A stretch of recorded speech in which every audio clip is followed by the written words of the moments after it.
everybody, my name is Maggie. Welcome to my channel, or welcome back to my channel, and today is another Witchy Wednesday, and we are going to be doing a small haul on the books that I've recently bought to teach myself because, like I said, I have a lot to learn and I have a lot that I want to get into. So first, we're going to start with crystal books. I cannot wait to get into crystals. I've been wanting to get into crystals for a long time now. Then recently with my, I call it my spiritual awakening, or call it what have you, all this other stuff has came to me and I don't know, I'm just so excited.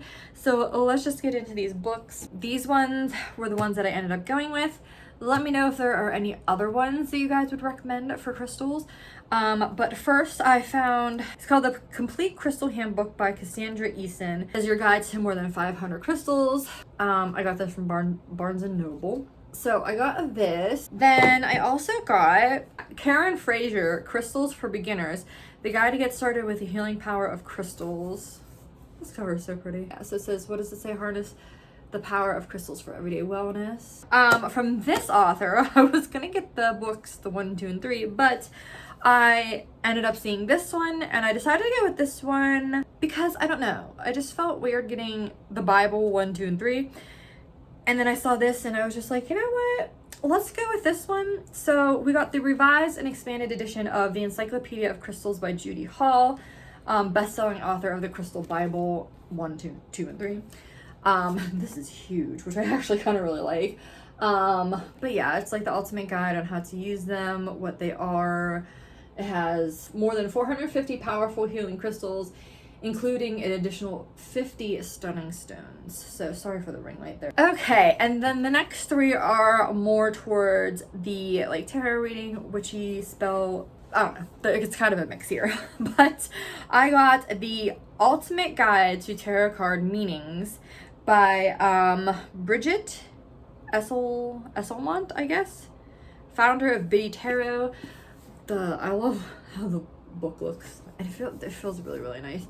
But I thought this would be really good to teach me a lot and to be a bigger version, because obviously all your cards come with their own guidebook and stuff, but I think this teaches you, you know, about different combinations and stuff. So I figured this would be really good to learn a lot more about it. Anything that can teach me more is wonderful. And then in my last video on all the decks that I got one by him. So this is John Holland with Cindy Perlman. It's called Born Knowing, A Medium's Journey Accepting and Embracing My Spiritual Gifts. I know that I have some spiritual gifts. I'm not exactly sure of everything or how to get into it, but I also love mediums and all that stuff. So, and I heard this is a pretty good book to read, so I'm kind of excited to read it. But also let me know other books about, you know, using your abilities and figuring out your abilities, because I'm gonna need more stuff like that. I know that I can't remember what it's called right now, but I realized the other day after watching a video that I have like the smell one. I forget what it's called. There's so many words that I have to learn, which I didn't realize was a thing, and I didn't realize I had until one of the videos I watched recently, and they talked about how, you know, smells. I was like, wait a minute, that's part of my abilities then, because I don't know how many times, and it's not like a ton, which is why I say I need to like learn exactly what I think I have and how to work with it and stuff and how to open up more.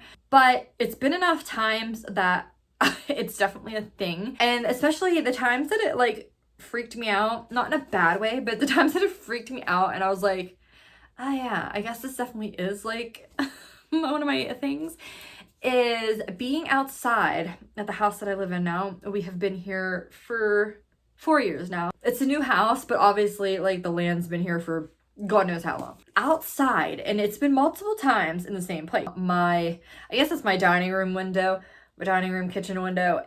I'll be outside mowing the lawn or, you know, doing yard work, and I will get this smell. And outside, you know, smells linger and they can move around with the wind. But it's in this one spot. It does not go anywhere else.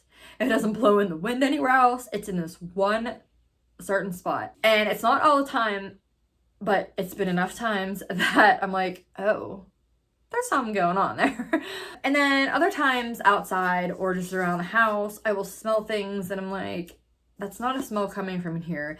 And it's not like disgusting, but it's just like a weird smell that I don't quite know what it is. That's why I'm like curious to learn more about that. And when I was younger, at one of the old houses we lived at, I had quite a few experiences. Now, I believe that they were my grandmother because it was the house that we lived in when she passed. The reason I think it's my grandmother is because my mother also had stories, because both of us definitely have something going on. And I definitely think we knew each other in a past life because our ESP and the way we're connected is unreal. So like her and I definitely have known each other in past lives. She used to annoy her mother by opening all the cabinets in the kitchen, because her mother hated it when there was a cabinet open in the kitchen and no one was in there. And she told me, and this was years later, but she told me that she went into the kitchen one day when my dad was at work and I was at school, and she said she came into the kitchen and all the doors were open. And she's like, that was my mom. She's messing with me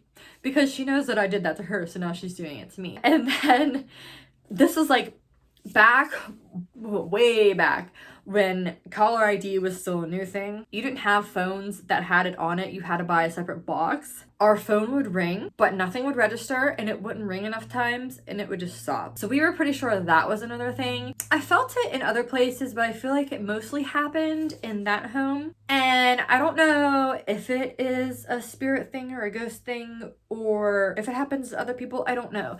But my shirt, the back of my shirt, sometimes it kind of feels like someone tugs on it real quick and like lets it go, kind of. I had it a lot more in that house, but it has happened since then as well, like enough times to remember. So I don't know if like that's a thing or if it's just feeling like that's happening.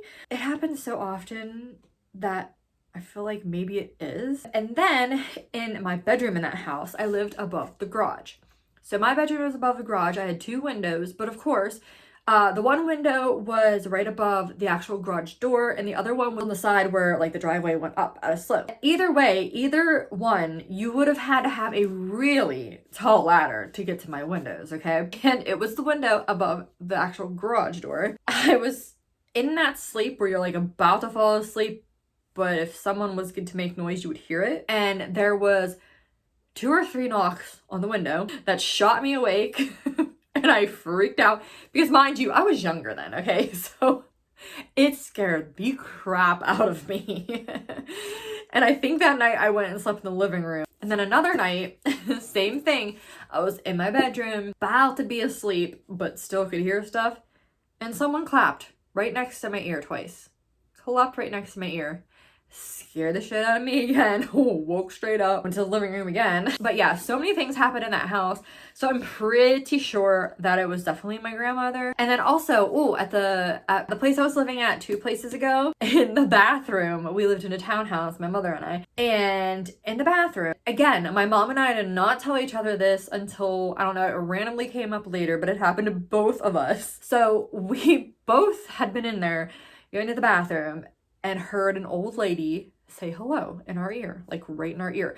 It was a whisper, but yeah, it was an old lady that said hi or hello. I can't remember. I think she said hello to me. But basically, yeah, an old lady said hello right in my ear. It was a little whisper. Last but not least is a witch book. There's another one that I want to get, Wikipedia, but I didn't see about that book until after I ordered some books. So I'm going to be ordering that sometime soon because I heard a lot of good things about the book. A lot of beginning witches had recommended this book as well. The one that I got, which also had decent reviews, none of them were bad, was The Modern Guide to Witchcraft, Your Complete Guide to Witches, Covens, and Spells by Skye Alexander. So I have heard good things about this book as well. But now I really want to get the Wikipedia as well. I don't think I would want to get into the whole Wicca thing. I don't think I'm into that. I just want to know, spells and other witch stuff. But yes, I'm really happy to start learning about this stuff too. And one of my best friends ever, she lives in Oregon now, Her name's Jordan. So hi Jordan, if you're watching this. I call her my wifey, but she has given me a protection spell and a sleeping spell that I want to get stuff together for so I can make those. Let me know of some more good books for, you know, witch stuff. Like I said, the Wikipedia one I'm going to get. Thank you for watching. Please like, comment, subscribe, hit the notification bell, and click all to be notified of all my future videos. I'm trying to have 3 videos a week, Monday, Wednesday, and Friday. And as you can see, Wednesdays are Witchy Wednesdays. Fridays are going to be Fitness Friday. And then Mondays are just kind of anything goes, react to videos, or I don't know. I haven't decided yet. So yeah, I will see you guys in my next video. Thank you so much for watching. Bye.